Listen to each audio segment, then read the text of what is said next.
bless Biafra. In him we trust. Shout it, sing it, all hail Biafra.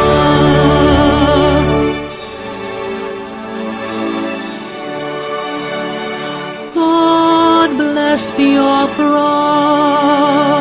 We have emerged triumphant from all our foes. Through the crucible unscathed, we passed victorious. Our trumpets beat the glorious song. Play it, sing it, all hail Biafra.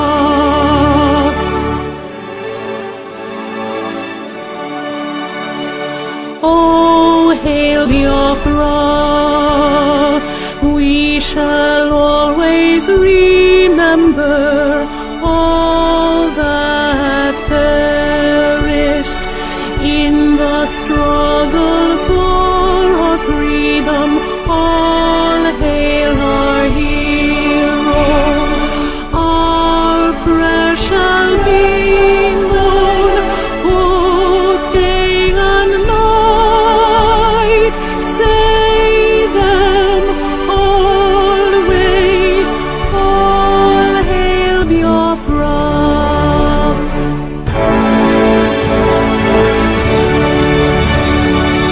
All hail Biafra.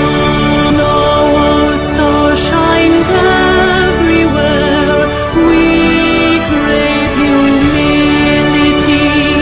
God guide and protect us all. All hail your wisdom, shielding us from fury, unleashed by your enlightenment. Biafra, Biafra, shining forever.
In the heart of Biafra's land, where courage blooms, Mazi Nnamdi Kanu stands, defying darkened tombs.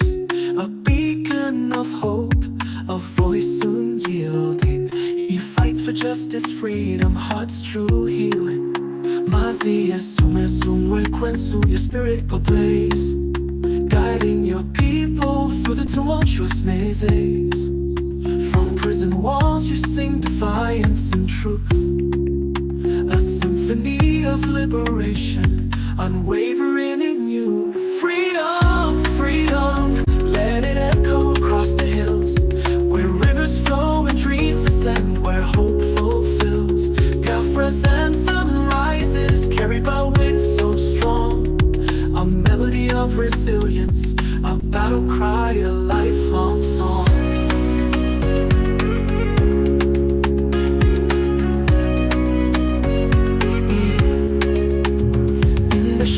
Chains may bind, but not the soul. Mazi Nnamdi Kanu, your purpose takes its toll. The world may turn away, blind to your plight,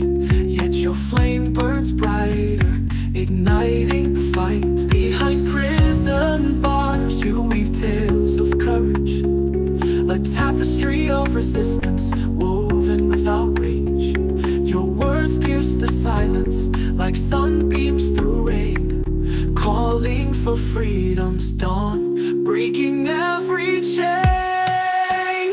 Freedom, freedom, let it echo across the hills, where rivers flow and dreams ascend, where hope fulfills. Biafra's anthem rises, carried by winds so strong, a melody of resilience, a battle cry, a lifelong song. Life of Sobeson, Wekwensu, surely etched in time, a warrior for justice, a poet of rhyme. May your spirit soar beyond prison walls, and may Biafra's freedom reign as destiny calls.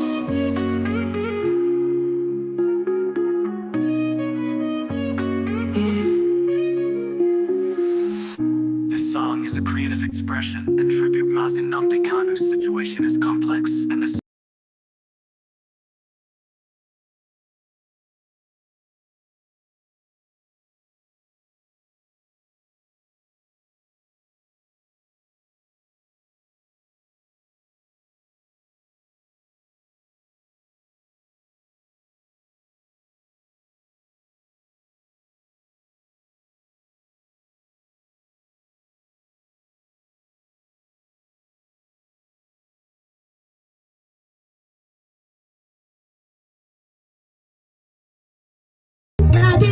Jeremba gala lota, mapa lota, aga napo nara n'ọnụ, ọnwa lota, ike gele, ụjọ na-atụzi n'obodo, ụjọ na-atụzi n'obodo, ịma na ụjọ na-atụzi n'obodo, ịma na ụjọ na-atụzi n'obodo.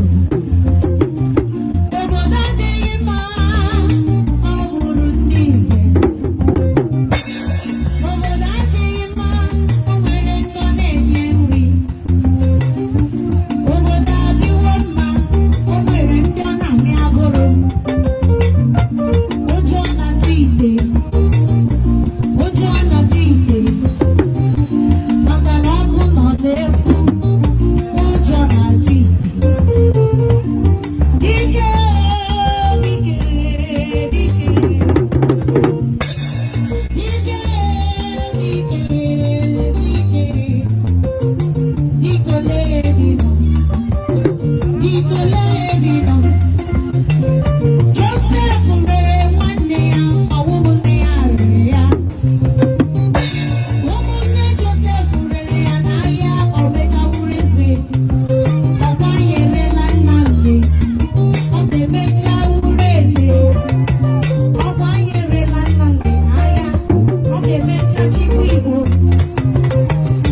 Kanu keduzi femesilime odogwa nebula buka batago obodo nwa onye fari beku abalaze na boyo de kalaka ife mena yo nenu wa kibili iga dindo nenu wa fubi afura iswaje si wonyo lumba no muneku akomo fo na ni iga fu ifoma ebisi na ni ge welo nwan webuli elisi ifoma ga bu nke ya ngwa kenebelu Kanu Nnamdi Kanu Nnamdi Kanu ọmọ dike Biafra Nnamdi Kanu Nnamdi Kanu ọmọ dike Biafra Nnamdi Kanu Nnamdi Kanu ọmọ dike Biafra Nnamdi Kanu Nnamdi Kanu ike abụgo tile ya Nnamdi Kanu Nnamdi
Oh, sorry.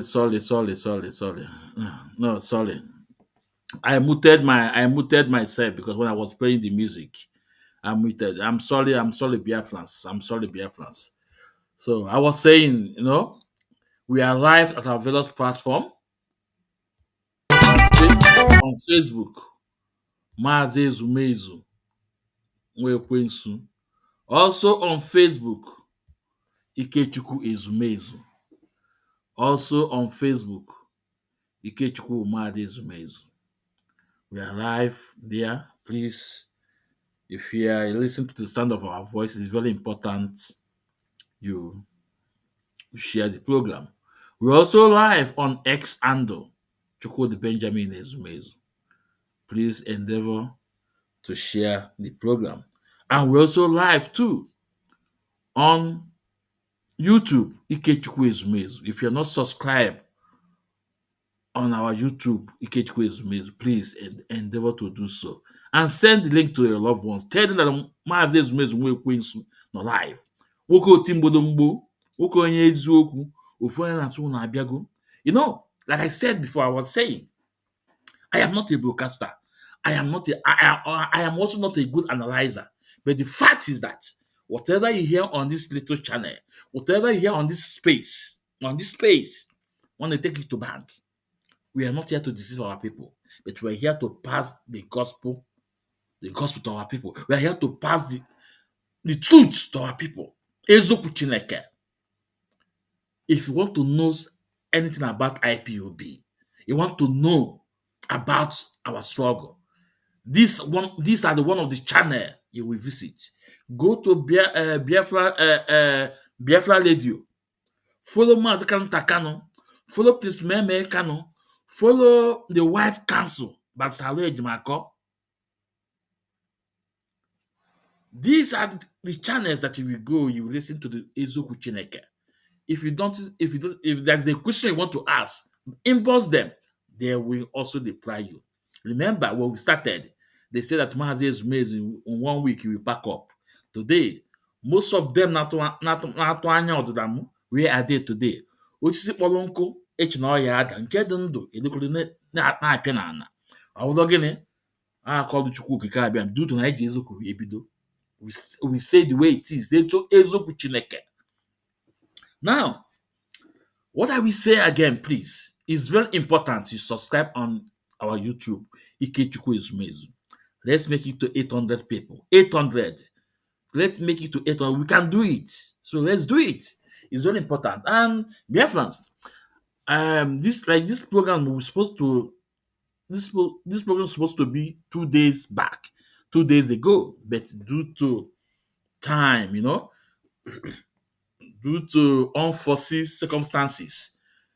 So, but we are here, we are alive today.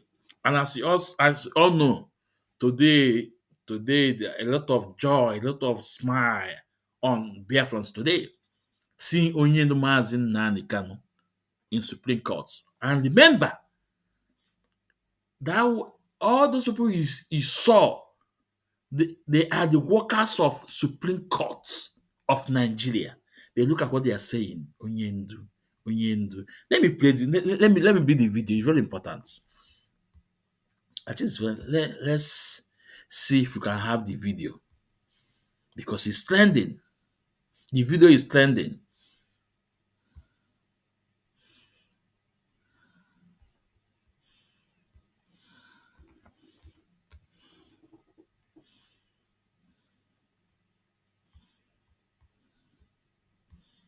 So this is the video I'm talking about.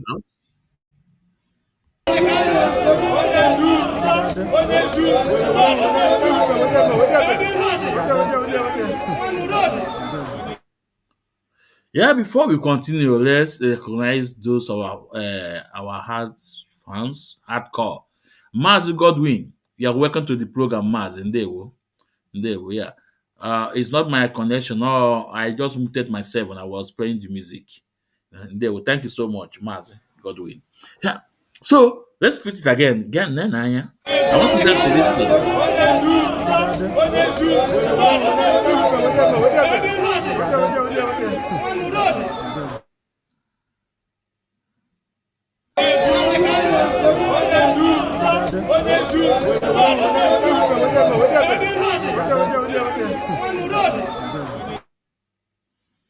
Now, these are the workers of Supreme Court of Nigeria coming out to cheer our leader up.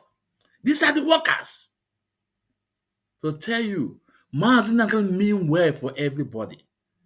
For the north, from the north to the east, from the east to the south, and to the west. He made good for everybody. It does not matter some at times the way it sound on radio, but it's just to bring us back. It's just to bring us back. But he made well for every single person, whether you are Igbo, Yoruba, Fulani. Today we're going to play a couple of videos. And there was a statement that one guy make that touched me. Mazi Nnamdi Kanu, Mazi Nnamdi Kanu, nwanne udo dị. That okwu ọ na-agwa akpata olisi ọ sị ya nwanne udo dị. Ọ bụrụ ibe nwanne na-agwa nwanne ya. Ọ sị ya nwanne udo dị. I want Nigeria government to watch this video. I want Nigeria government, parliament, watch this video to see the kind of love that people are showing for Mazi Nnamdi Kanu. How about if you go ahead and do what British told you to do? What do you think that will happen? What do you think that will happen? The best you can do, Brother Ahmed Tinubu, release Mazi Nnamdi Kanu. I always told you this. If you don't do that, somebody else will do that. If you don't do that, somebody else will do that. People welcome Mazi Nnamdi Kanu in Supreme Court. These are the staff of Supreme Court. These are the staffs of Supreme Court. And again, we have to play a couple of the interview from Atiku, not Atiku Abubakar. I think that was student president, youth president, something like that. NAN, president. We have to play the video. We have to play maybe few minutes. And I want you guys to sit down and imagine the kind of human being Mazi Nnamdi is. And ask yourself, who is this man? Who is this man? Who is this man? Everything you have said have come to pass except one. Everything you have said have come to pass except one. When Mazi Nnamdi told us that a day will come, we will go to our bank, we will not see the money, our money. We thought it was just bluffing. But it came to pass. It came to pass. It came to pass. Now, let's go to this to our topic. Then we can also digress. Say, show me the written law. Ipob leader Mazi Nnamdi Kanu. Just show me the written law. Show me the written law that you are trying me off. The other time we go on Google to ask, and Google told us that he cannot convince anybody without a written law. Now, if you also go to S. Ando, look, ask him the same question. He will tell you the same thing. I saw one. I know most of you don't know this guy, Emeka. That video that is there, Udene is sharing. That man was a lawyer. We'll come after him, but not now. I think this man, well, let me see if I can get. Hold on, Biafrans. Hold on. No, it's not book. Hold on, be fans. No,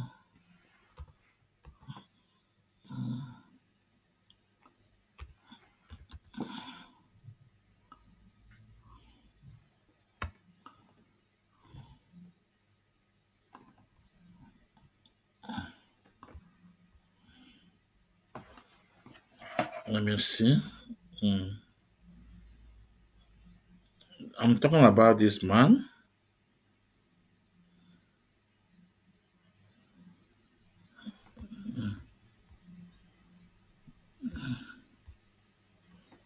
I'm talking about this man. I don't know if you guys can see it or what my background.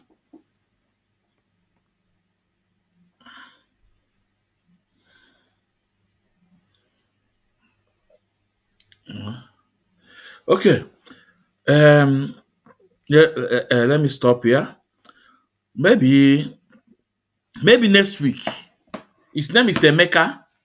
He was former IPOB lawyer before the most trusted Ifeanyi Ejiofor. Anyị etie mgbada nwụrụ anwụ n'isi wute eziokwu Chineke. When you see this man talking, it's not him, it's Uchemefo talking because he was brought in through Uchemefo. So, but can I go story the annual affair? Now, Oyendu said, show me the written law. Before we continue, let's welcome Mazi Chiezoku, IPOB regional coordinator all the way from America. Mazi, you are welcome, sir. You are welcome. You are welcome.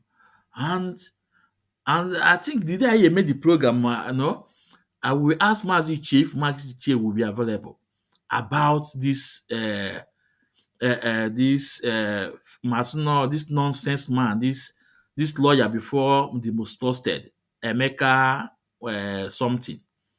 Ichie, I hope you know that man. Ichie, do you know that man? Before Ifeanyi Ejiofor, I think he was in America. He have there was a time he have a problem in America. Whether they seize his law his license, Emeka something, But we'll come to that now. I'm just getting to get all the information. Ka anyị tinyere mgbada nwere anwụ n'isi. I think he was brought in by Uchemefo on our nonsense. Na-ekwugharị nonsense. But let's move on. Onyendu said, show me the written law. Show me the written. It's just a common question. Show me the written law. You cannot try me under a repair law. It's impossible. A law does not exist anymore. And guess what? Ndị Igbo nwụọ ndị Igbo. Awụ m odogwu, awụ m nke a. Nwanne gị anọrọ na DSS na-atalụ gị afụ. Na-atalụ gị afụ, a na-akwụ ya mmiri, na-akwụ ya ọkụ, na-eme everything, na-eme akaje. Still yet, he never give up. But in on southeast, in a buba, and then to go odogwu, imeyewo odogwu, imeyewo odogwu, imeyewo odogwu. Odogwu man no one year na-ata afụ. It's impossible. Odogwu ya aga kpọfụta nwanne ebe ọbụla ọsọ nọ n'ọnụ agụ kpọfụta nwanne onye ahụ odogwu. Since the late of the Dean, the People's General, since you said I was any man kpọrọ onwe ya na onye ahụ nwoke, no? Onye nwanne na uzere egwe jide ndị ilo. Tell me one single person na Igbo today. Other people, other tribe. We shock. No, we shock. We say, we have to be very careful. Tell me one single person apart from Mazi Nnamdi Kanu. I want you guys to mention one single person in Igbo land today that are respected in Nigeria. None. None. Choni inwego odogwu. Inwego abụrụ odogwu. Inwego abụrụ odogwu. Na inwere ego abụrụ na iwu odogwu. Odogwu na-asa arụ. Odogwu na ebe a na-emegide mmadụ. Odogwu na-agbado nwanne ya ọgụ. Odogwu na-agbado onye mba ọgụ. Onye awụ odogwu. Ọ bụrụ inwe ego na-emegharị. Ego gịnị ka ị nwekwa? Nothing. Nwere ebe inwe. Igbos are the richest. Do we have the richest person in Nigeria? Is he Igbo man? No. But you can say maybe in Nigeria or in West Africa or in West Africa, we have the highest numbers of billionaires. Okay, but we are not the richest. Ndị nwe oyi well and ekwu okwu. Go to north, you will see them. Maybe na-akọ inyo na-emegharị. Somebody like Mazi Nnamdi Kanu na-atalụ gị afụ. Anọrọ Abuja and na-achị Georgia on a law that does not exist.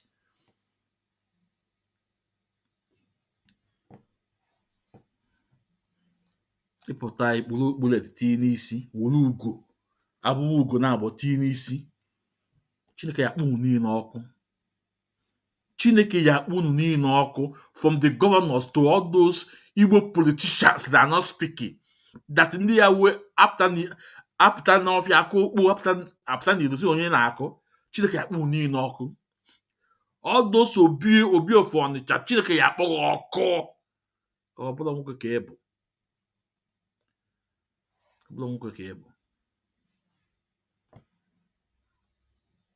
Show me the written law.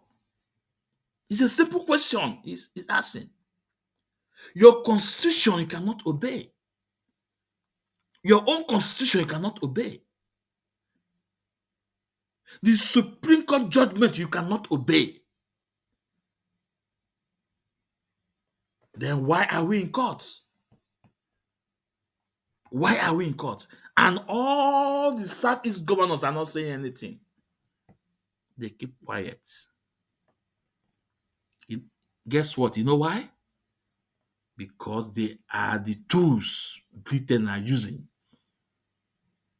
They are the tools. They have properties over there.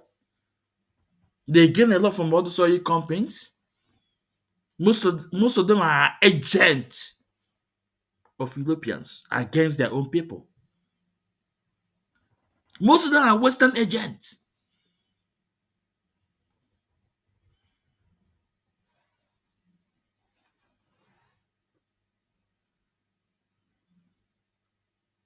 Pụta ị na-emegharị, ị na-eko ka iwu na-ekuru nothing. Look at nke a na-akpọ Zenko. Ọwa Zenko ka a na-akpọ ya. Na ebe o ji asị na oge almost 70 billion ka ọ gịnị. Go and check that place. That place, the day Lagos government demolished that place, 99.9% of people that are living there are Igbos. 45% or 48% of people are from Enugu. But guess what? Ojije go here. Ojije onye Igbo. Ojije go that place. Now tell me, for him buying that land, is he encouraging people to go to Southeast to develop? Is it encouraging people to go back to Southeast to develop? No. But also they also know that Ndo not there before. Don't be surprised, all those people, all those things living in Lagos. Akandi Bodinia.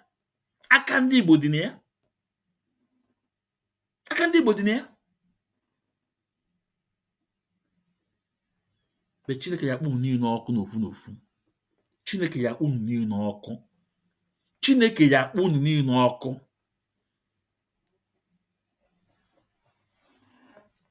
The Southeast politicians and governors, they are not happy with Mazi Nnamdi Kanu. They are not happy with Mazi Nnamdi Kanu because of the love,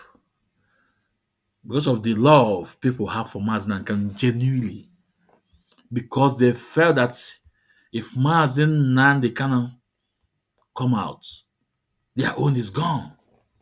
Jealous and heavy. But they forgot that this man is fighting for their kids, unborn generation. Hope Uzodinma, in a few years or 2 or 3 years or 2 years, not up to 2 years, your tenure is gone as a governor.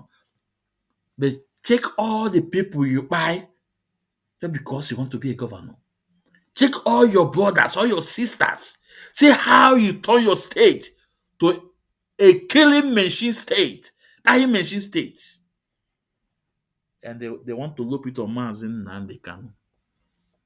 Look at Nkana Soludo. Solo nzuzu. Soludo onye nzuzu you are. Now, when Soludo said, na ndị Igbo na-egbu ndị Igbo, some of you guys are happy now na na-amanye enu. Ndị dị against Mazi Nnamdi Kanu. No, ndị Igbo na-egbu ndị Igbo. How did that connect to our leader? I don't know. But guess what? In Komeke and you know, now Christians. They egbu Christians. Now. Remember, before that ndị nọ n'ime ọfịa, that people in the forest, any camp you discover, you will find a shrine there. Not traditional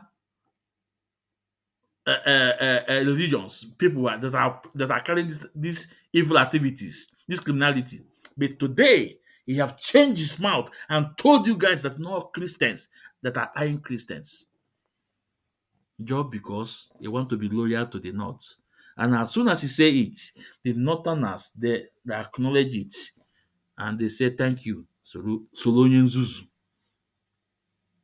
Now, iji akwa ọkụkọ. All you say that now, even I was expecting to hear the crime of that young man committed. I was expecting to hear.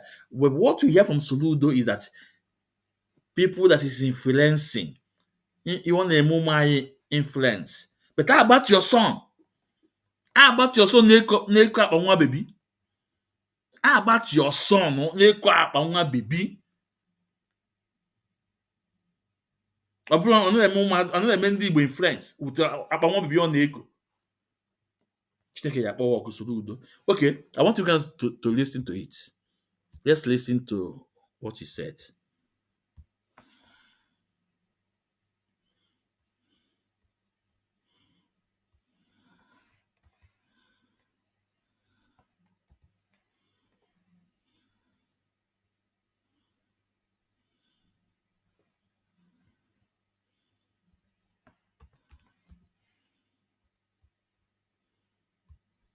Because you know, in my program, when I say things, I bring out the evidence. We are not here for propaganda or to blackmail people. No. Okay, let's listen.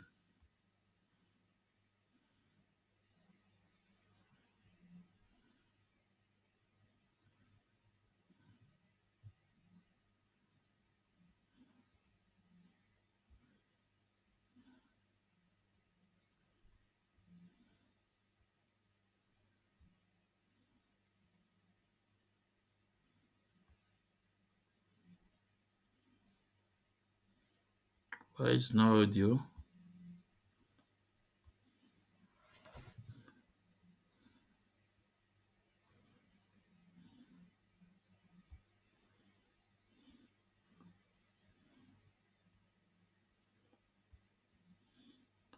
No, it's supposed to have audio. Oh.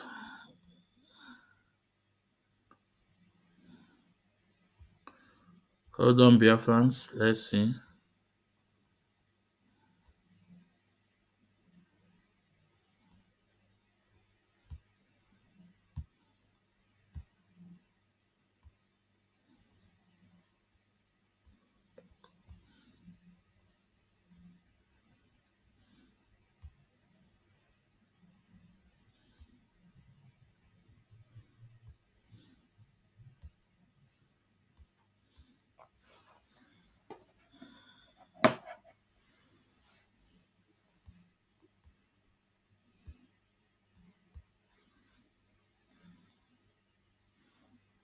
Have a hold on. Supposed to have audio. Why?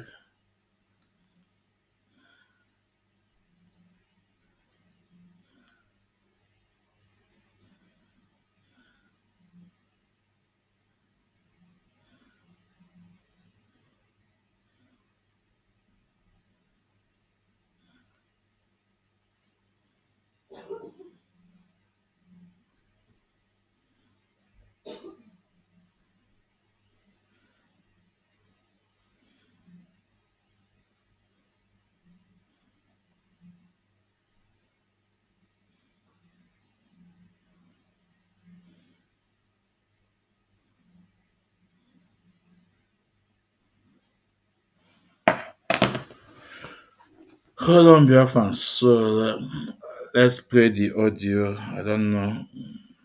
Mm.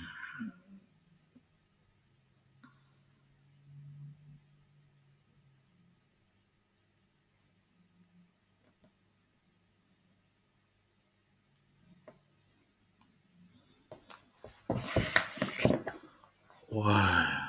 Mm-mm.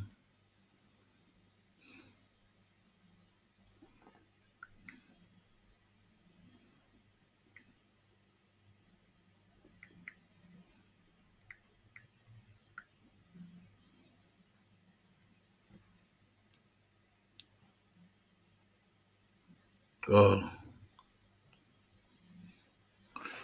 Okay. I think let's go to YouTube.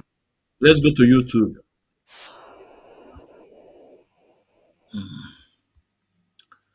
because it's really important to play it. I don't know. I don't, you know.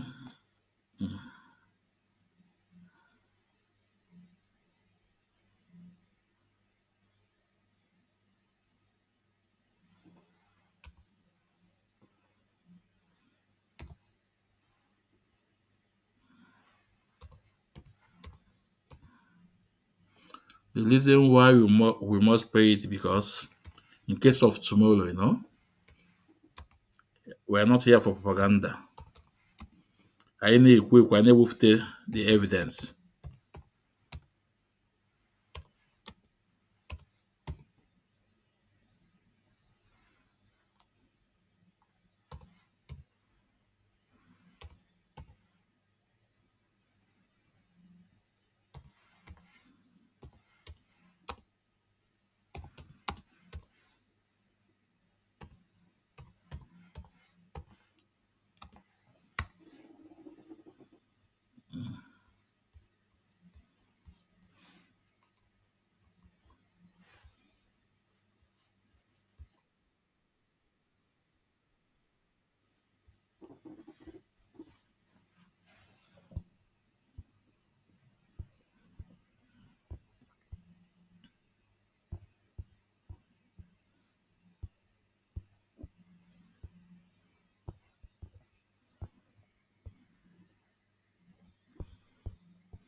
Hold on.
Okay, we have it.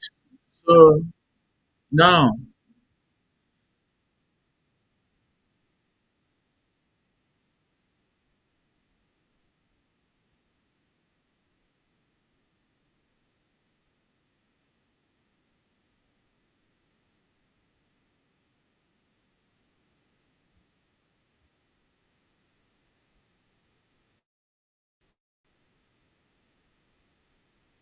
bilateral issue. And quite frankly, when I see something on social media, I'd rather be in government now, not react very seriously to tweets or social media posts, as it were. But let me do say it's about religion. Because we've lost some time. Yeah. I was asking for your reaction to what happened, what the President of America, Donald Trump, tweeted or put out on social media.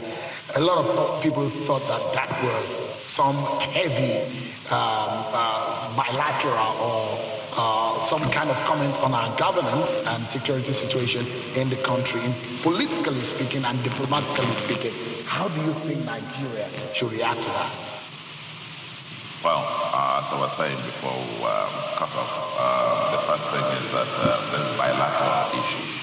And quite frankly, when I see something on social media, I'd rather be in government now, not react very seriously to tweets or social media posts, as it were.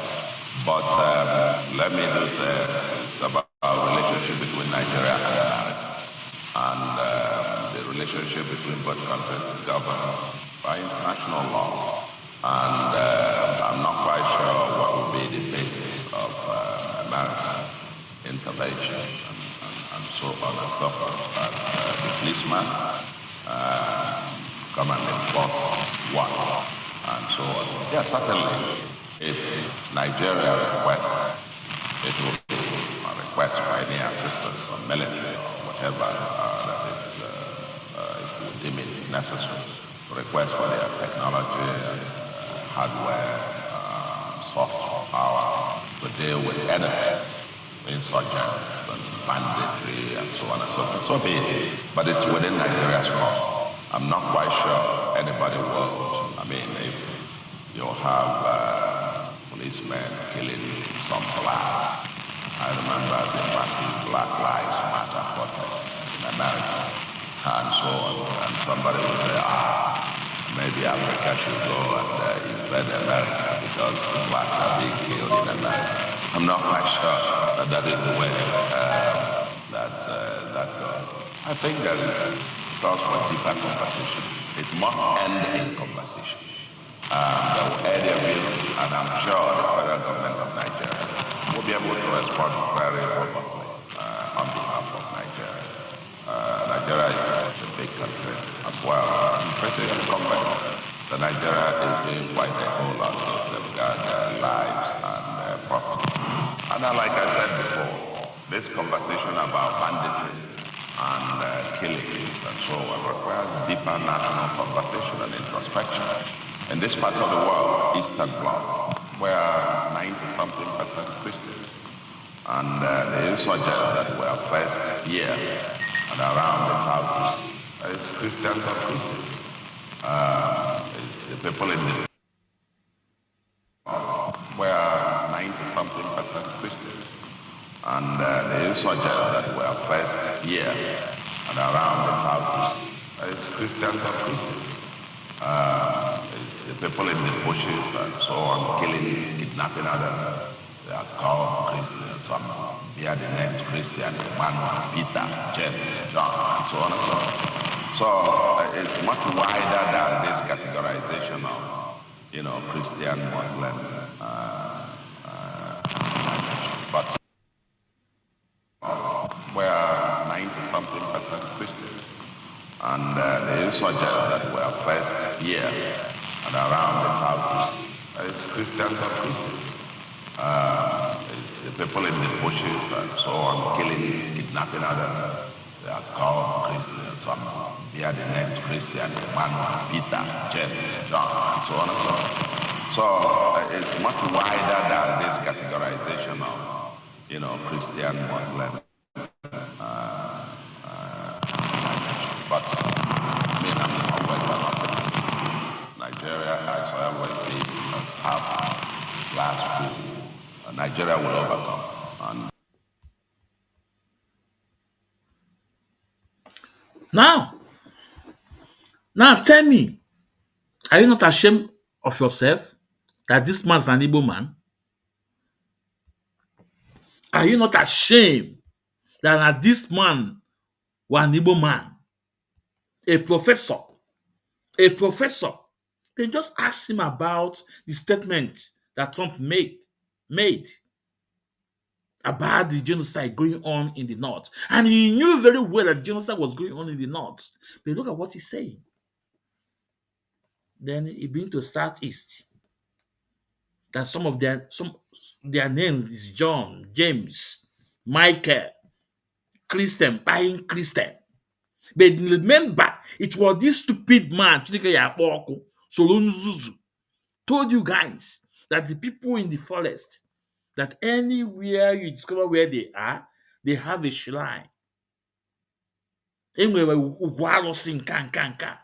but today he's telling you they are all Christians just because you want to play good to Sokoto Caliphate, because you want them to, to give him the power again, to rule the people again for another 4 years. He decided to work against his people. Now, this Solenzuzu Anua is telling you that he didn't know about the genocide going on in the north. That's what is happening is not a genocide.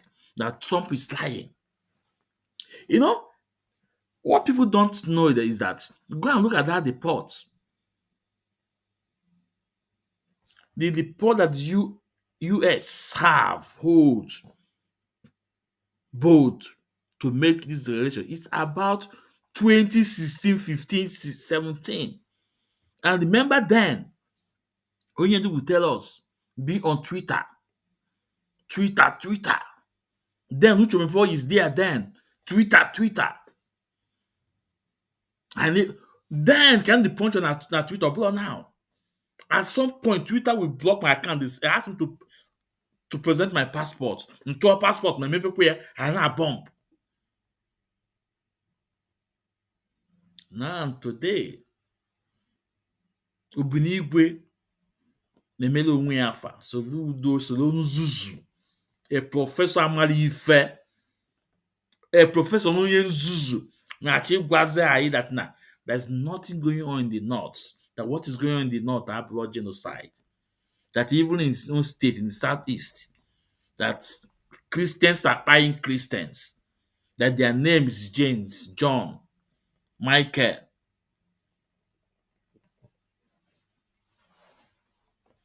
Power.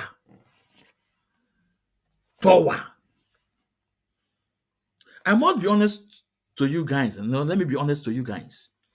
Do you know before this guy came to power, believe me, Mazi Ezumezu Nwekwensu, I was so happy. Before I know free, I know was Solonzuzu. I was so happy. I said, no, this guy will make a difference. That this guy will make a difference.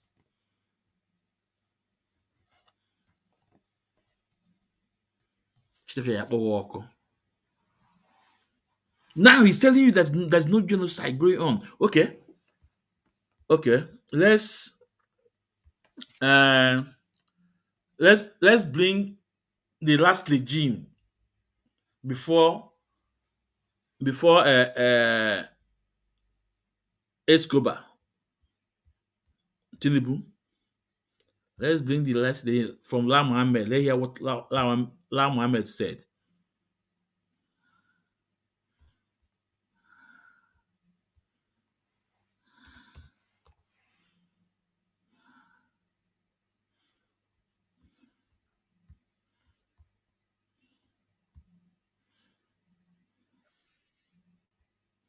But in the wake of a renewed onslaught by tireless military against Boko Haram and their Ipob allies in recent times, the insurgents have apparently changed their strategy. They have started targeting Christians and Christian villages for a specific reason, which is to trigger a religious war and throw the nation into chaos. Apparently, they have realized how emotive and divisive religion can be when exploited by unscrupulous persons. Lest I am misunderstood, let me repeat. The insurgents who delude themselves as Muslims, whereas they are nothing more than bloodthirsty, rapacious killers who subscribe to no religion, have recently started targeting Christians with a view to sowing the seed of confusion and discord between the two great religions. This is not to say that they have stopped attacking Muslims, but they seem to now have a deliberate policy of attacking Christians. The attack on a Christian village, Korangulume,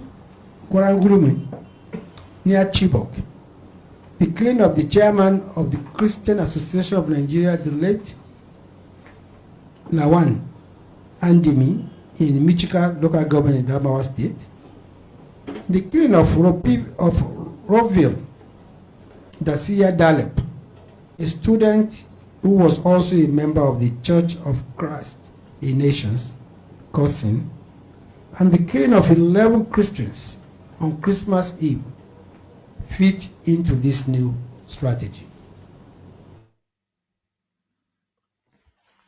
Court on Yesenile Soludo, he was the past regime. This Lalai Mohammed said they are targeting Christians. He told you about the current president they buy. He mentioned some of the names. But guess what? Some of these people that is against Trump, they are Christians from Yorubas, from Yorubas. They want to defend their own brother. Tribal politics. Seeing the truth. Lying to your teeth. They call themselves pastors, man of God. That's why Onyedu said, if we wake up and go to Yoruba church,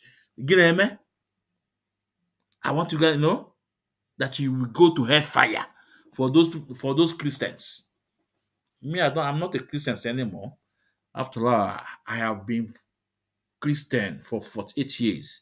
One ka mme nke amụrụ m ya, nke ma asịsasụ mme, nke mma anya ya.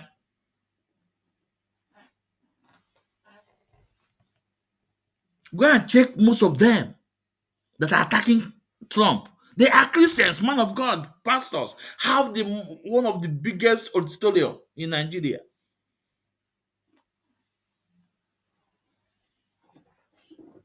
Now, a sitting governor is telling you that there are those people that are in the forest in Southeast. Their name is John, Michael,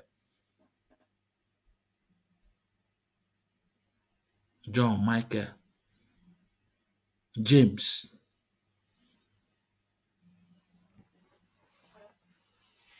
Remember what we were saying before we arrive here. Show me the Latin law. Show me the Latin law.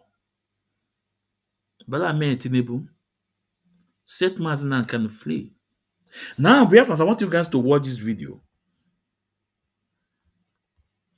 This is an Hausa man speaking in favor of Mazi Nnamdi, saying that they are going to die for Mazi Nnamdi. They are going to fight for Mazi Nnamdi. Mazi Nnamdi mean well for everybody. Let's listen to this. It's really important.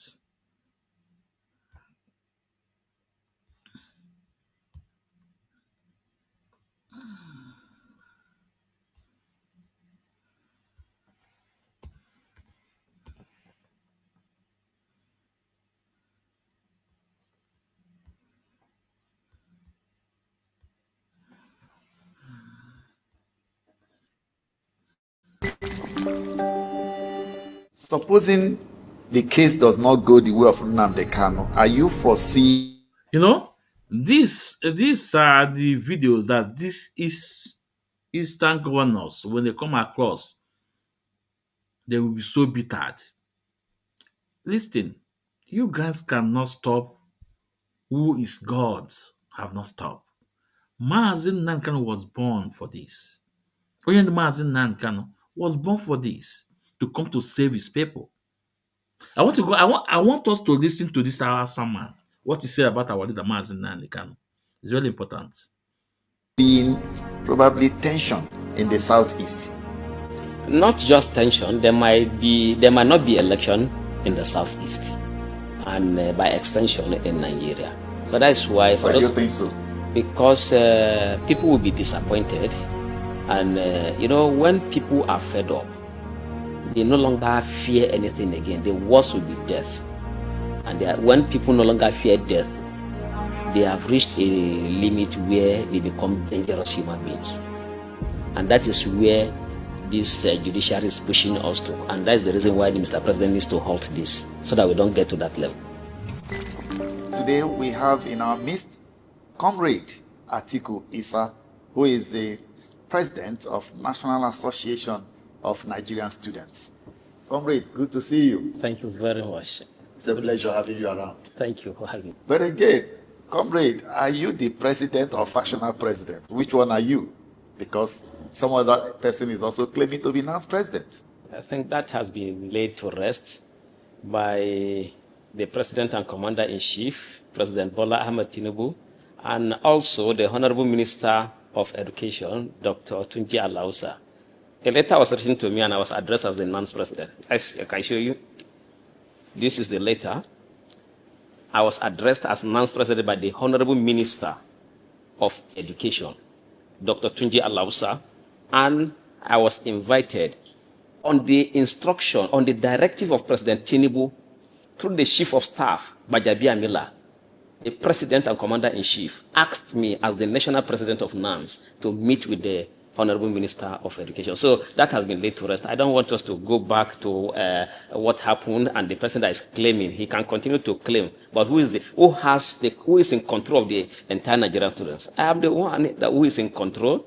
I am in charge of all the affairs, and the President, of course, he is privileged to information more than all of us as the President of Nigeria. And he has addressed me as the non-president. The Honorable Minister of Education addressed me as the non-president. So what else? And Nigerian students see me as their president. So I don't want to go into that at all.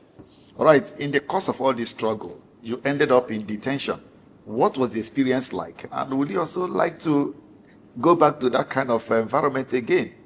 Well, it was a wonderful experience because it afforded me the opportunity of meeting somebody that is dear to my heart now. That's Mazi Nnamdi Kanu. Really? I was detained, and the first day I was brought out, I saw him. I was shocked. So I now went close to him. I said, I am Comrade Atiku Issa. I wanted to introduce myself. I said, no, I know you. So he started telling me about what happened. So I became shocked. I said, then he told me that be strong. That was how I continued discussion with him for about 2 months. So Mazi Nnamdi Kanu is somebody I know very well, because if you stay with somebody on a daily basis and you are discussing with the person on a daily basis for about 2 months, because in detention you don't have anything to do. You only sit down at a particular spot, and you are with this person on a daily basis, and you are always discussing.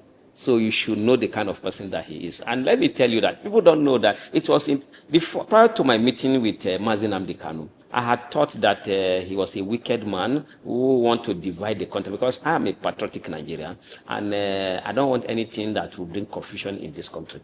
So that was the mindset I had.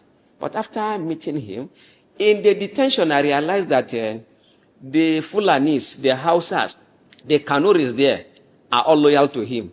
You'll be shocked that he has more supporters in the DSS facility than he has outside, because if anywhere you live and you have more than 95% of the people who are supporting you. Before I met him, a Fulani guy told me, because he said, oh, if you see Mazi Nnamdi Kanu, he will like you because you can speak English. The guy does not understand English. We're always communicating in Hausa language and in Arabic language. So he said he will like you because you can speak English, and he's a good man. If you have any problem, tell him. He will help you. So that is how they see Mazi Nnamdi Kanu. Everybody in that detention facility, they see him as their leader. So it's not about a leader agitating for the Igbo cause. He's a leader agitating for Nigerians, for the betterment of Nigerians. So that is the person Mazi Nnamdi Kanu is. So I have discussed with him severally. On a daily basis, he will tell me, Atiku will be strong. And along the line, now told me that, okay, I want you to play along so that they release you from here. I don't want you to continue to stay in detention. That was when I said, I'm ready to remain in detention. I said, no, this place is not good for you. Play along. Do whatever they want you to do. Get away from here and go and meet your family. I said, you are here. Say, don't worry. You go out. I don't want to see young men like you to be in detention. So that is the person we are talking about, that Mazi Nnamdi Kanu is. A very passionate leader with compassion, and he has the interest of, especially the masses at heart. And I think the problem he has, which is not a problem, is that he's too courageous and fearless. And that is why, to me, he is still in detention. Courageous and fearless. All right, let's look at the issue of the government and Nnamdi Kanu. Some persons say that the government is using Nnamdi Kanu as a scapegoat to avoid addressing legitimate grievances. They argue that Showere, Iboho, the chairman of Meiti Allah, all of them had issues at one time or the other. But government discontinued with that case and wondered, why is Nnamdi Kanu's case different?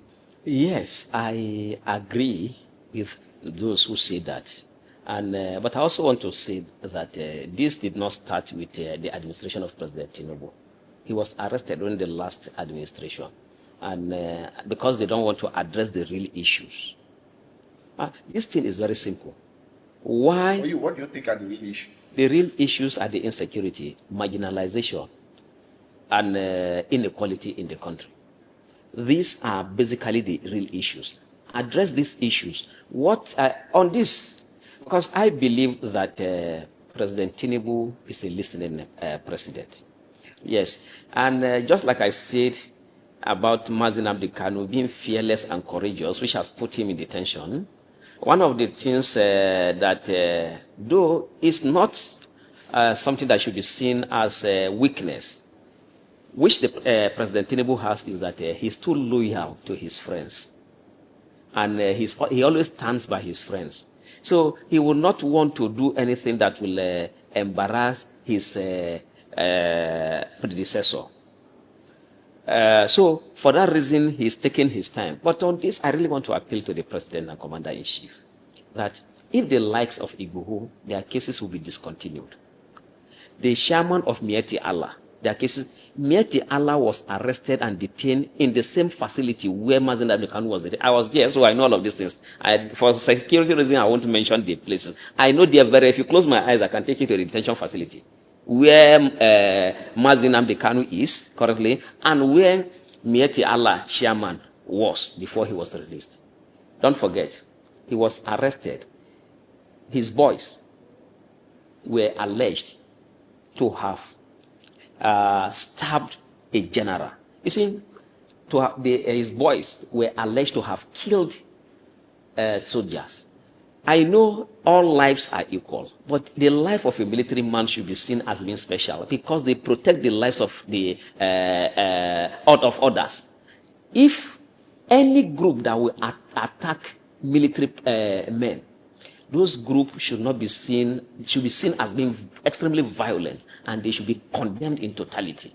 The military men deserve respect and honor because they are putting their lives to protect us. So now, this same man, his case was discontinued. A Fulani man, his case was discontinued. Yes, he's my brother. I'm happy the case was discontinued, but I'm not happy that military men were attacked. Now Igboho, who was agitating, his agitation was very violent. So many lives were lost. Security personnel were attacked. Yet his case was discontinued because he's a Yoruba man. I did not meet Igbohu, and I did not meet the chairman of Mieti Allah. But I heard a lot of things about them.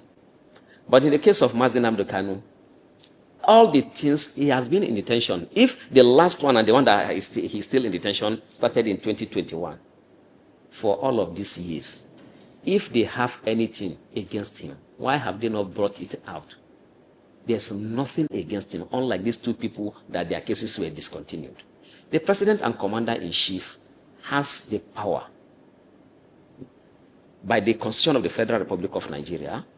He can direct the Attorney General of the Federation to discontinue with this case in the interest of national healing and unity of the country. The last time, he should know that these two men I mentioned do not have the kind of support that Mazi Nnamdi Kanu has. Okay, I am in order now. As at this moment, I am still owing, as a result of the mobilization I did for people to come to Abuja to protest for the release of Mazi Nnamdi Kanu. We knew that they were going to attack us. We were tear gassed. We still protested. We are ready to lay down our lives for Mazi Nnamdi Kanu because we believe that he has our interest at heart. So a man that has such support, I'm not talking about, let me tell you this, that in the entire of the Southeast. Listen, we are willing to lay our life for Mazi Nnamdi Kanu. A northerner saying this. How about you, Igbo man? How about you, these Igbo politicians? How about you, these Igbo elites, celebrities? First of all, that time, let's appreciate Okulola. I saw one of his videos where he was calling out the governors again. Okulola there, man. Thank you. You see, can you win them, man? We are IPOB. Ime nke ọma ije agha ike. Ime nke ọjọọ nwanne akpọpụta dọgụ vam. Ma nke ị na-eme kịta Okulola, ị na-emete ya. Maazị Ezumezu nwa ekwensu, ana m aja gị gasị gị tudu ugo na-aga. Now, a northerner is telling you that they are willing to lay their life for Mazi Nnamdi Kanu. How about you, an Igbo man? How about you? You are the reason he was in this DSS dungeon. And you can see what he said. Onye no Mazi Nnamdi Kanu is courageous and fearless. Courageous and fearless. The same man can agwa na Lady Biafra that he have compromised. The same man ka Jonathan Chinedu Chineke ya akpọ ọkụ na ụdị a na-akọtọ. Isaiah Ugbo na ụdị a na-akọtọ. Chinasa Nwankịta Chineke ya akpọ ọkụ. The same man ka Chinasa Nwankịta told us that if Nigeria government want to buy Mazi Nnamdi Kanu, they can buy him and nothing will happen. That we can only protest for 3 months. Everybody will go back home. Chinasa Nwankịta say it on radio. One against it. But a northerner is telling you that they are willing to lay their life for Mazi Nnamdi Kanu. Let me take it back. There we stop it here. Later I will post the full video on my soldiers. I know all lives are equal, but the life of a military man should be seen as being special because they protect the lives of the of others. If any group that will attack military men, those groups should be seen as being extremely violent, and they should be condemned in totality. The military men deserve respect and honor because they are putting their lives to protect us. So now, this same man, his case was discontinued. A Fulani man, his case was discontinued. Yes, he's my brother. I'm happy the case was discontinued, but I'm not happy that military men were attacked. Now, Igbohu, who was agitating, his agitation was very violent. So many lives were lost. Security personnel were attacked. Yet his case was discontinued because he's a Yoruba man. I did not meet Igbohu, and I did not meet the chairman of Mieti Allah. But I heard a lot of things about them. But in the case of Mazi Nnamdi Kanu, all the things, he has been in detention. If the last one and the one that he's still in detention started in 2021, for all of these years, if they have anything against him, why have they not brought it out? There's nothing against him, unlike these two people that their cases were discontinued. The president and commander-in-chief has the power by the Constitution of the Federal Republic of Nigeria. He can direct the Attorney General of the Federation to discontinue with this case in the interest of national healing and unity of the country. The last time, he should know that these two men I mentioned do not have the kind of support that Mazi Nnamdi Kanu has. Okay, I am in order now. As at this moment, I am still owing, as a result of the mobilization I did for people to come to Abuja to protest for the release of Mazi Nnamdi Kanu. We knew that they were going to attack us. We were tear-gassed. We still protested. We are ready to lay down our lives for Mazi Nnamdi Kanu because we believe that he has our interest at heart. That they are ready to lay down their life for Mazi Nnamdi Kanu because they knew, the nothing I say, they knew that Mazi Nnamdi Kanu have the best of their life at his heart. How about you go and warn you? Kema ka atụ eze n'ugbo, a na-akpọ ọga ndị ọga, Chineke ya kpọwa ọkụ. Kema kama e-money ma Soludo. Kema kama Zenko. Kema ka Otofe. Otofe ka na-akpọ ya Cubana chief priest. Kema ka Cubana n'onwe ya. Kema ka Zuizaza. Name them. Below them. A na-etu n'odogwu. Chineke kpọwụ niile ọkụ. Chineke kpọwụ niile ọkụ. Let me tell you guys. Uche gị ama mme kama na uche Chineke ya eme. Uche gị ama mme kama na uche Chineke ya eme. Mazi Nnamdi Kanu ojego ojelugo. Ọ ya natalu. If ya bụ nke unu. Later I will post this full video because it starts 2 minutes video. I will post the full video. Maybe later we can see come maybe next week or on weekends. I play all the video where I make program. Now let's go to this Mazi Naibo with the problem.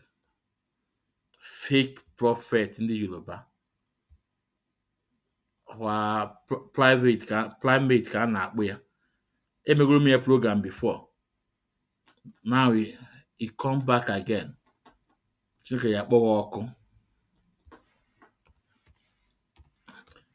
I'm not going to reply him, but I'm going to reply him with his brother. I will use his brother video to reply him. That's what I will do. Little by little for you. Let me tell you one thing that you don't know, that this government did not know. I've been saying it though. Watch out ethnicity and religion crisis. Watch out ethnicity and religion crisis. Right? Fake the prophets. Igbos, they are tired of this world called Nigeria. Hausa is not the problem, but the Igbos. Any Igbo can go against it. You can lambast me. You can insult me. It's not my business. It gives me courage. It gives me more glory and blessing. Your insult. Igbo. They are the problems of this country. They are desperate of power. They want to rule Nigeria at all cost. And I've not seen them ruling Nigeria, even in coming dispensation. Let them bring, when 10 trillion will come out. Igbos, they are betrayal of themselves. Igbo cannot control Nigeria. Let's be realistic. Let's be honest with ourselves. But they don't understand. Instead of them to seek wisdom, They are flexing muscle. And that's not the answer. That's what Tinubu does not even know. Obasanjo, who is advocating for them, they are the one who spoil it. All these Obasanjo, Yakubu Gowon, who are they? Many of them. So Obasanjo wants to make amendment now, when it's too late. Tell the Baba to go and sleep. We can't make any amendments. Igbo, there is an error at the beginning. A course is on you. If you don't reverse that course, Igbo, you can't be president of anything in Nigeria. Note and underline: wisdom, understanding, knowledge. That's all you need. Do you see how stupid this man sounds? Typical Yoruba foolish man. Do you see how stupid he sounds?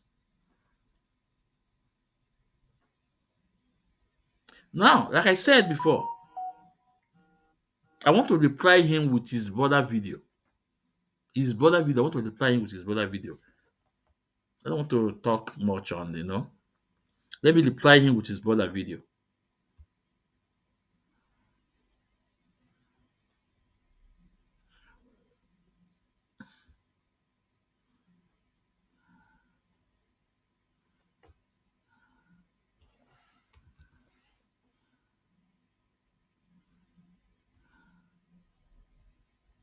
And also remember, most of them they are all Muslim before they turn to Christian, where they will make more fast money.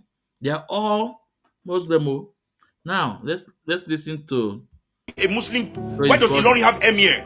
If Muslims, you Yoruba Muslims are so Listen to your innocent. If Yoruba Muslims are so innocent, how did the Yoruba people lose Ilori to Islam, to the Islamists?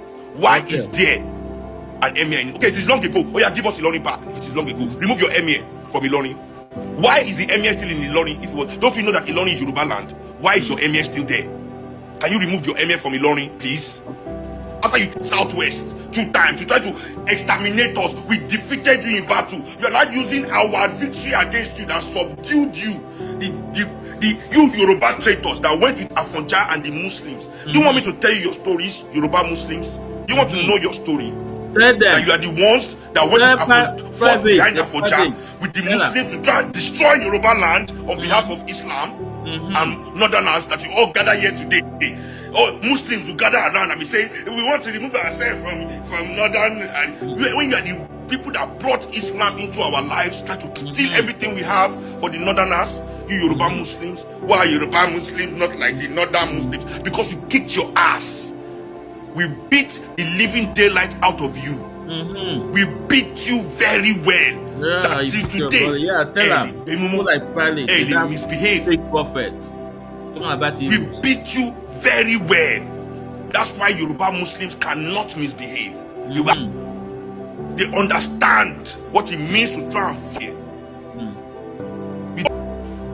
That's why you don't do anything. Don't act like you are better than the Northern Muslims. They're not better. You just don't have the clout. You don't have the power. You don't have the numbers to play that your game here. So Yoruba Muslims, be quiet while I'm talking to your Northern brothers. You are the same as them. Go to Iloni and see the way you behave there. Go to Iloni, that cut his back, but they'll just cut you straight. Say because you have Afro. Why will you have Afro? Islam is a problem. You have to address it. Anyway, let me read from the Quran. So not from the Quran, but translations. Let me read translations from the Quran. Well, let me stop here. This fake man, Pilate, his name, whatever his name is. Chukwu okike abịa mere ya kpọrọ ọkụ. Chineke kpọọ gị ọkụ. Chineke kpọọ gị ọkụ. Kpọọ ndị na-esokwa ụzọ gị na think like you. Chineke kpọọ unu niile ọkụ. Na-ewetara ndị Igbo ọnụ cause. But it's also in Yoruba land that a king was cursed. A Yoruba king, before he passed on due to the betrayal, he cursed the Yoruba list. Is there? The issue is there. Let me go to another. Let me go on break. When I come back, we'll put out our link. If you care to contribute, you come in. They won't.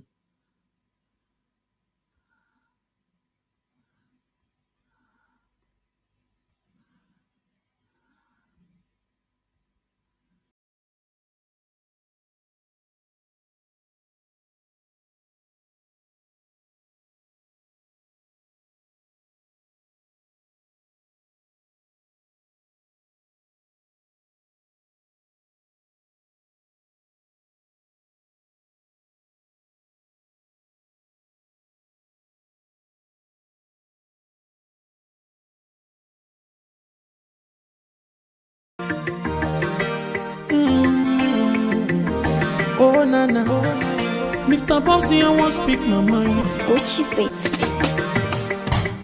Nigeria don't enter one chance, I swear. Oh, now go with the go so. Herdsmen they kill us every day, but them busy they campaign again. After they failed all the promises they made, oh, then they praise themselves.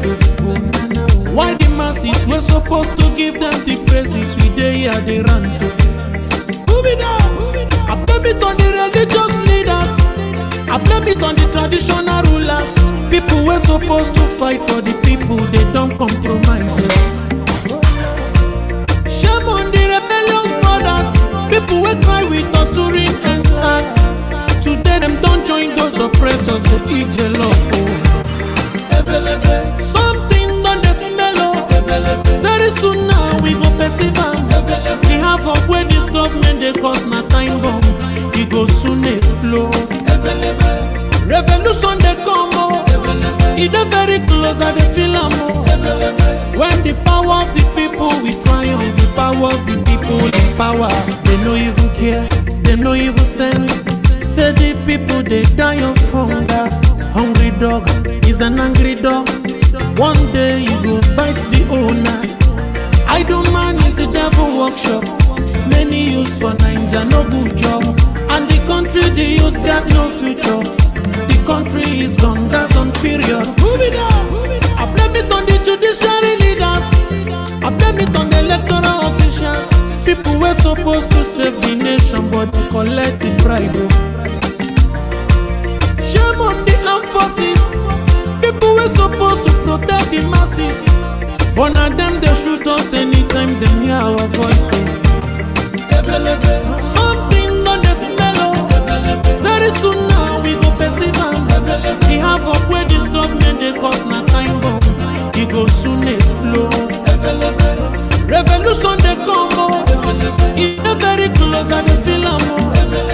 When the power of the people we triumph, the power of the people in power.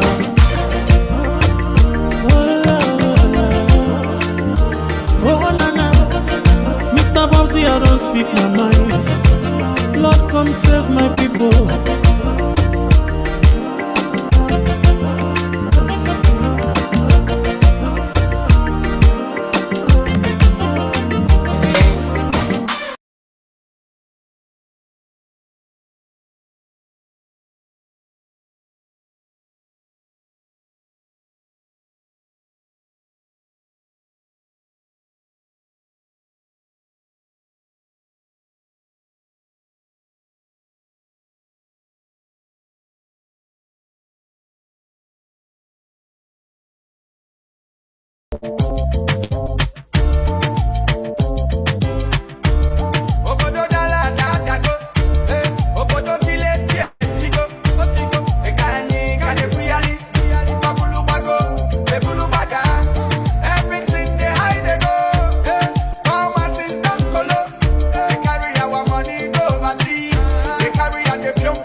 Corner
Welcome back, welcome back, welcome back.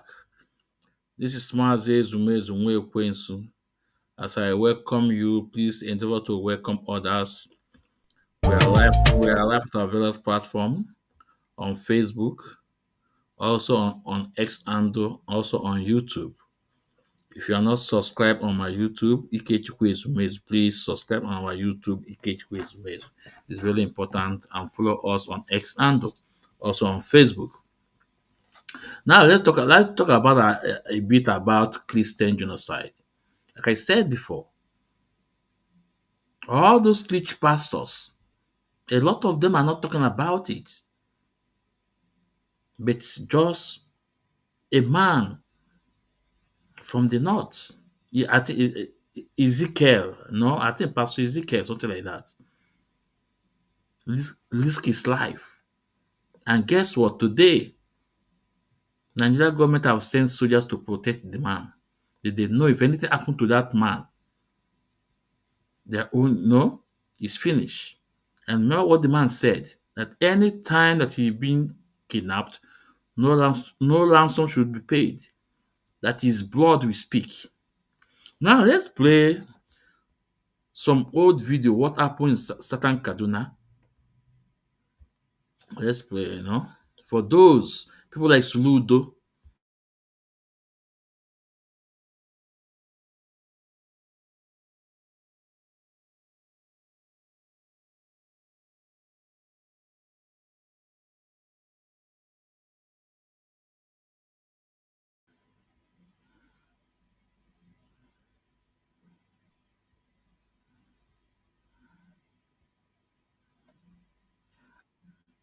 It started under the watch of APC because they were the ones that brought them in.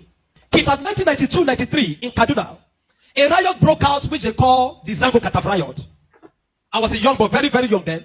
And people were killed in scores. If you are not an Afsa person practicing Muslim in Islam, they were killed. Especially if you are from the southern part of Kaduna, the tribes from the southern part of Kaduna, they were massacred. It was called the Zango Kataf riot. And if the next thing they do is to burn churches, kill Christians, and then if they are done with that, then they focus on businesses that is for Igbo people, Igbo owned businesses, and they destroyed it. Okay. I grew up knowing that Christians are endangered species in Nigeria. In the year 2000, when the Sharia riots, how many of you have heard of the Sharia riot? Hundreds of thousands of people were killed in Kaduna. I can remember vividly that we had to defend our house from people. They brought some Fulani boys and they faced our house. They were shooting arrows. They were stoning our zinc. They spot our zinc, shooting arrows. Even though I was a Muslim then, even though my father was a Muslim then, but because majority of the people in our compound were Christians, so they were willing to destroy every one of us because we're living with Christians. I can remember a particular church in Mando, for those that know Mando, in Kaduna, called Chapel of Redemption. That church was destroyed. And so from that time, anytime there's a little hanky-panky in Nigeria, the first target is churches and Christians. And this has prevailed for a long time. That even if there's a problem with in another country, the Muslim and the Hausas in Nigeria will rise up and begin to kill Christians. How many of you remember the Miss World crisis in 2002, 2001, 2002? Yeah. That somebody drew a picture of Muhammad or something in France. Yeah. Long away in France, and they began to fight in Nigeria. Yes. Are you following me? Christians are endangered species. Now let me give you, and that's how it has continued.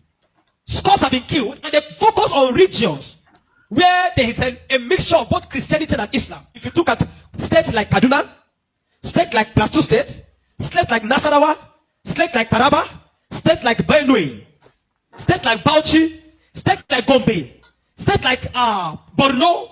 These are places where they focus on because they intend to eliminate every living Christian in that place. Anybody that debunks it is a total lie because I have grown and lived in the north. I've spent 80 to 80% of my life in the north, so I understand this thing. Several times, I cannot forget the Sharia riot. We were running for our lives.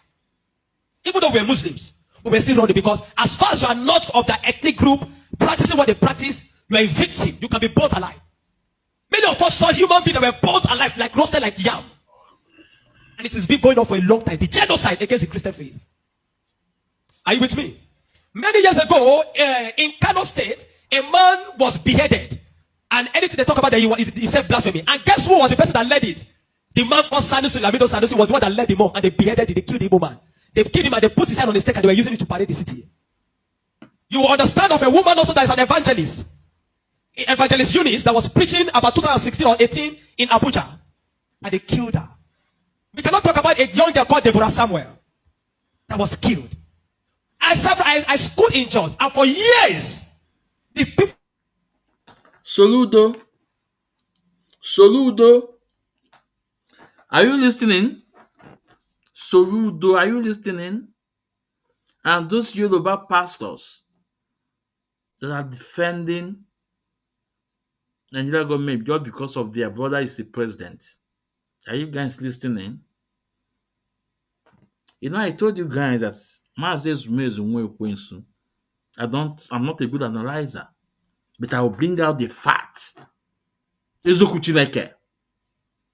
all this channels is all about.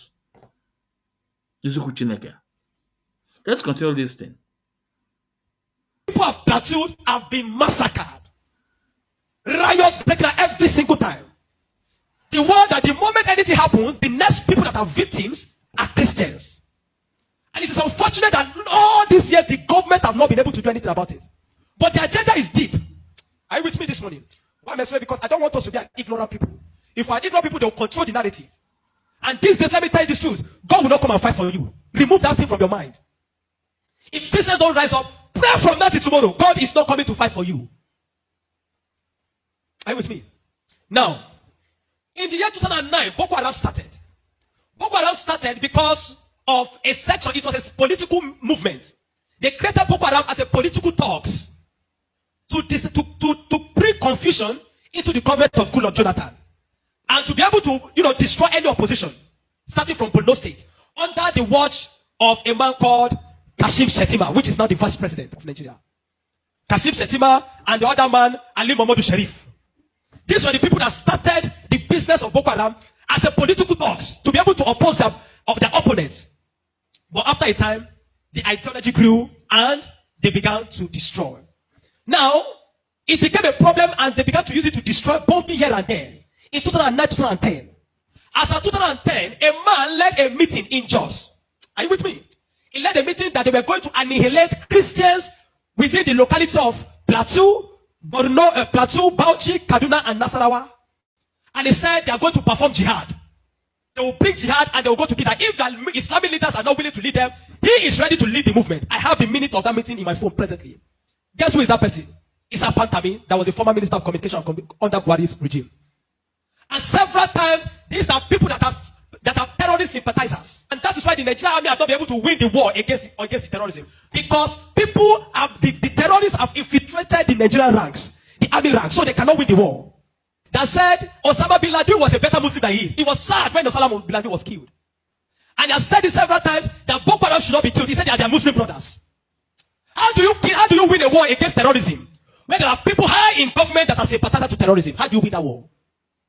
Now, there are 4 categories of insecurity or people that are causing insecurity. Number 1, you have Boko Haram. Number 2, you have bandits. Number 3, you have Fulani herdsmen. I'm going to show you how they are connected. Many people don't know. The Boko Haram and the Fulani herdsmen have one mission. The mission is simple: Islamize Nigeria. Come to a territory that are Christian dominated, kill everybody there, occupy their land. Go to Benue, look for a community, kill them there, occupy their land. That's always me.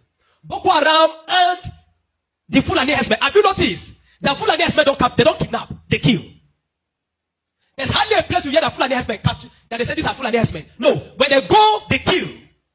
How do they kill? They kill with guns. You must now ask yourself, how does a Fulani man get AK-47? Do you know the cost of one AK-47?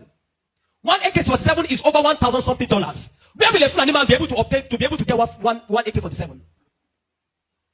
Are you with me? And now, so you will know that there are people that are sponsoring this movement. Then the Boko Haram and the Fulani, they go about Christian-dominated areas. You will understand that when this terrorism started in Nigeria, that only people that were killed were Christian churches. You will not hear that they kill anyone. It is Christians and churches. I remember in Kaduna then that churches began to look for security men to guide their churches in every service day. Otherwise, you can be in church and the next thing is boom, everybody dies. And churches that don't have money to hire soldiers began to use some of their members. I was a member of the security team in my church in Deeper Life in Kaduna in 2010.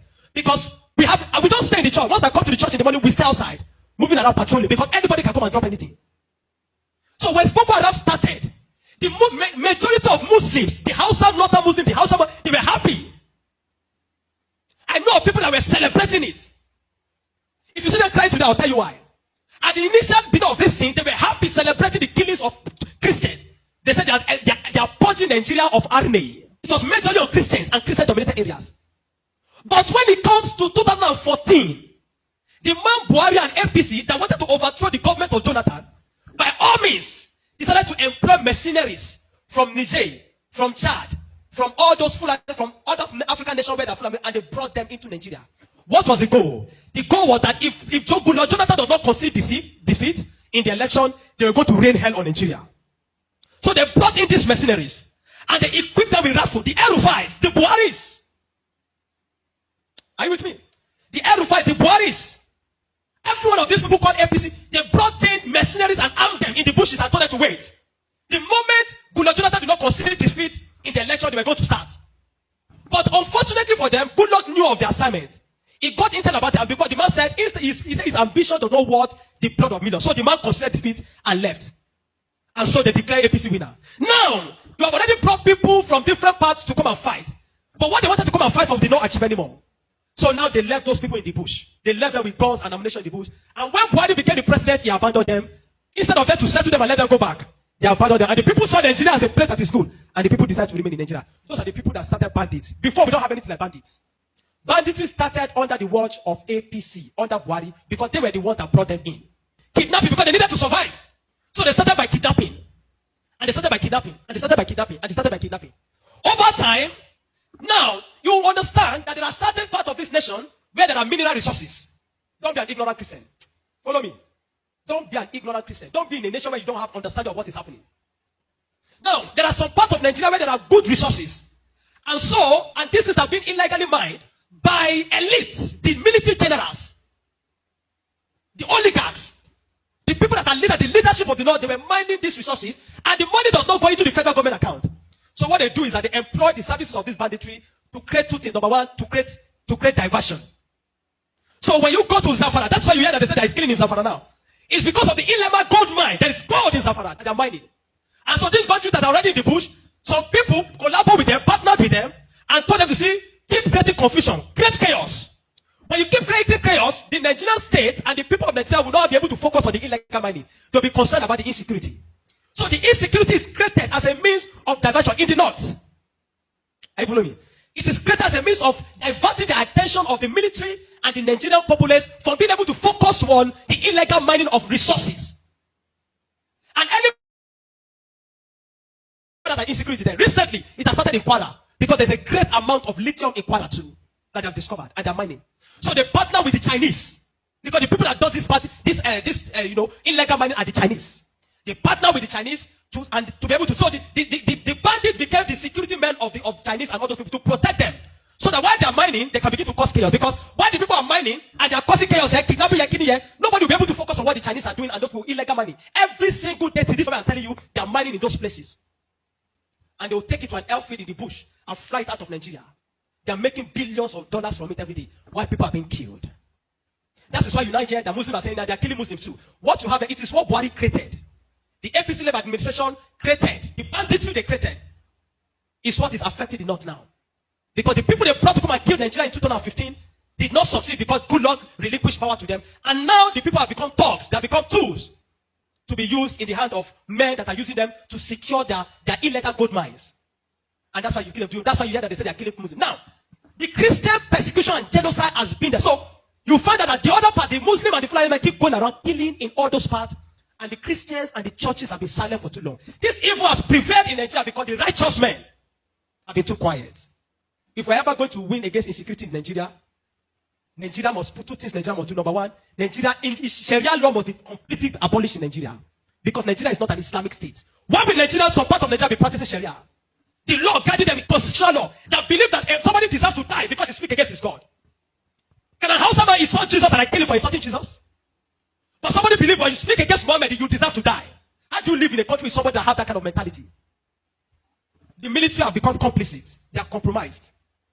Nigerian military cannot win this war. 20 years from today, I'm telling you, 20 years from today, this thing of insecurity will not end because there are people that are enjoying it, benefiting from it, and reaping from it. If Nigeria wants to win this war, partner with America. Then they come and humiliate him. How many of you have seen that in Kanu yesterday, some people were protesting that they don't want America to come? Because they believe what they have been told is that if America is coming to kill Muslims, and the man says he wants to come and kill terrorists, but they are protesting. Anybody that is negotiating, people like Ahmed Gumi, Sheikh Gumi should be locked away. A terrorist sympathizer is a terrorist. A man that believes that you are not supposed to kill a terrorist is himself a terrorist. A man that believes that we should go and negotiate. How do you go and negotiate with terrorists? Because you see, terrorists are not just criminals. They are working with a wrong ideology. A man that believes that killing is, he has nothing to lose. How do you negotiate with a man that believes that killing himself is going to meet their God in heaven to collect 72 virgins? How do you negotiate with such a person?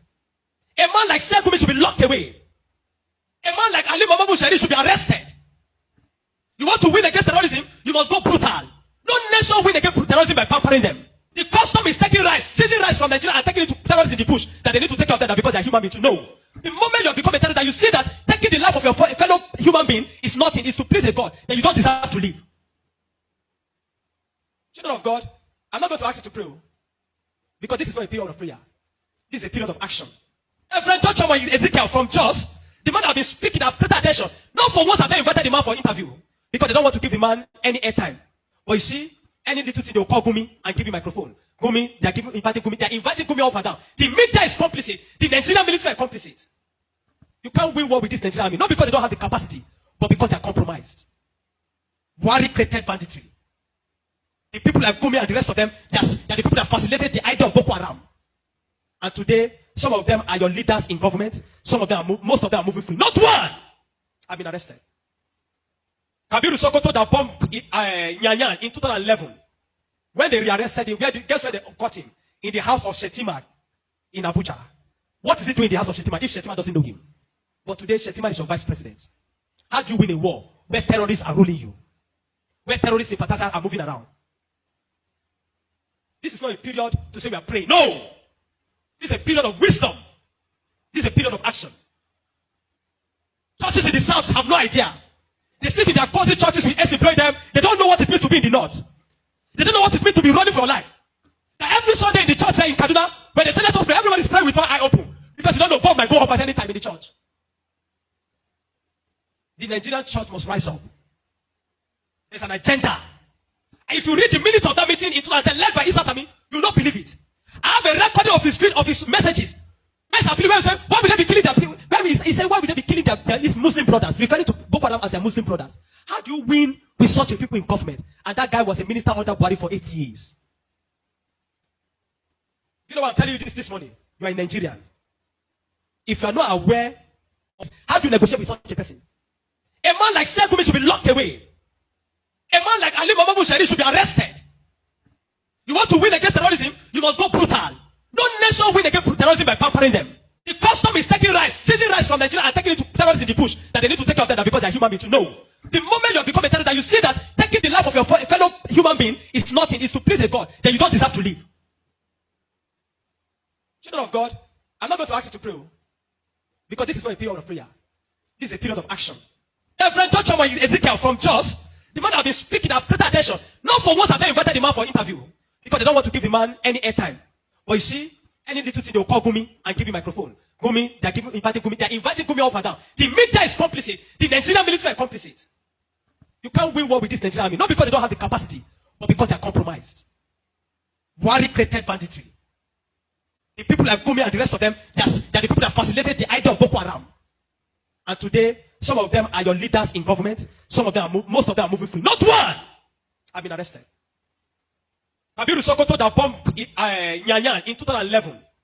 When they rearrested him, guess where they caught him? In the house of Shetima in Abuja.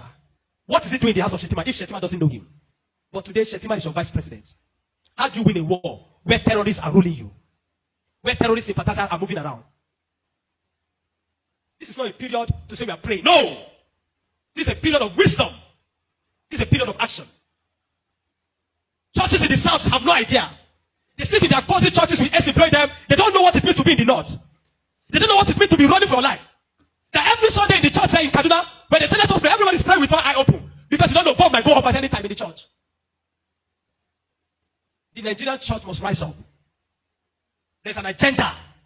If you read the minutes of that meeting in 2010 led by Isa Tami, you will not believe it. I have a recording of his messages. Where's our people? Why would they be killing their people?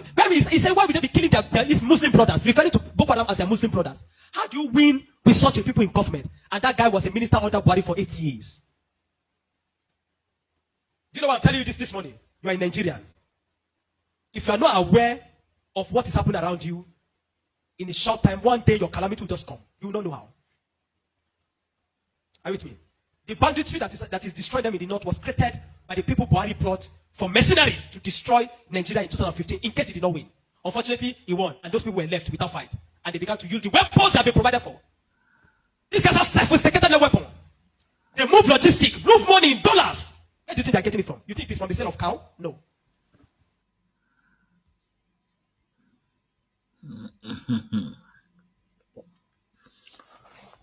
So, you that are watching me now, all those things, most of the things he said here, that was what Mazi and Kanu said.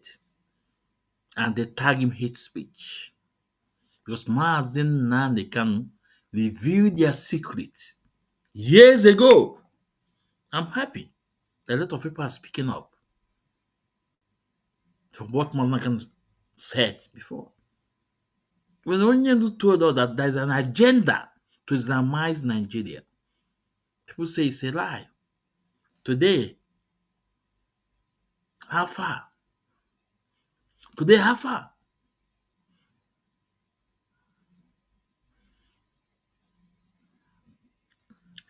But I'm Tinubu. Last warning before I go. I have to go now. Get that door open for Mazi and Kanu to be out. Open that door and let him go. Or else, somebody else will open that door. Somebody else will open that door. So for Soludo, that told us that the people in the bush are no longer traditional people that are worshipping Arusi, that their name is James, Mike, Peter. You should be ashamed of yourself. A professor. You should be ashamed of yourself. Whatever a man sow, shall he reap. You see, Mazi and Kanu is coming back home. You see, Mazi and Kanu is coming back home. He's coming back home. They won't Biafrans. We have to leave it here. Maybe tomorrow we may come. We may be on air tomorrow. I don't know. No, for sure. And we appreciate Kanu's family. Prince Meme Kanu. We saw all your efforts, even when the Supreme Court issue. You were detained in Supreme Court when you went there to submit a file. You were detained. These are the people that said they told us that they are against their brother, that they said their brother, they betrayed their brother. But today, that's Nozu Shiwishi, Enyika Nwana, Chinasa Nwankita and Chika Pole Doziem, Austin Agban, 21 bottle, hold of form, Isaiah Yokbo. You guys should be ashamed of yourself. I'm asking Biafrans, Agbapụ na ọsọ, onye fụtara ya afụ echi, ndewo.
stands defying darkened tombs, a beacon of hope, a voice soon yielding. He fights for justice, freedom, heart's true healing. Mazi is Yeah, Biafrans. Sorry, I have an announcement, please. Announcement. No, I have an announcement, please. On Sunday, this coming Sunday. No, it should be in the evening time. This summer or the afternoon, but the time will be. We will release the time before on Sunday. One of MNK legal team will be here to address us in the person of Patrick, Barrister Patrick.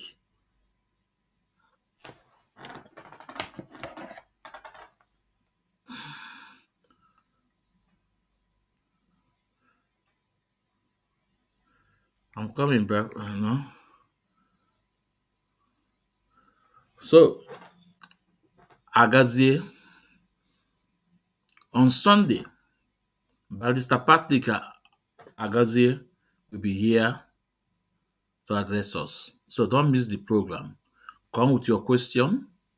And as you all know, in this our little channel, space, we don't put on phone number. If you have a question, you have to come in through the link. And if you come in through the link, your camera must be open. This is the law. This is the rule. So on Sunday, one of MNK legal team will be here. Patrick Agazie. They won.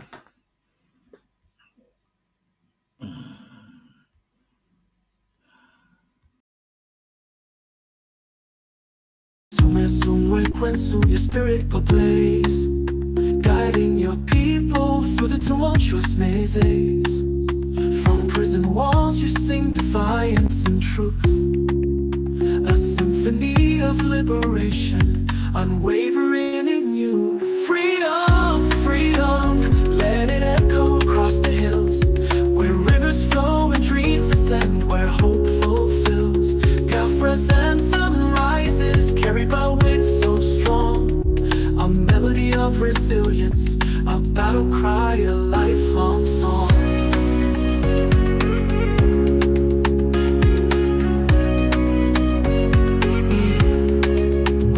In the shadows chains may bind, but not the soul. Mazi Nnamdi Kanu, your purpose takes its toll. The world may turn away, blind to your plight, yet your flame burns brighter, igniting the fight. Behind prison bars you weave tales of courage, a tapestry of resistance woven without rage. Your words pierce the silence like sunbeams through rain, calling for freedom's dawn, breaking every chain. Freedom, freedom, let it echo across the hills, where rivers flow and dreams ascend, where hope fulfills. Gafra's anthem rises, carried by winds so strong, a melody of resilience, a battle cry, a lifelong song.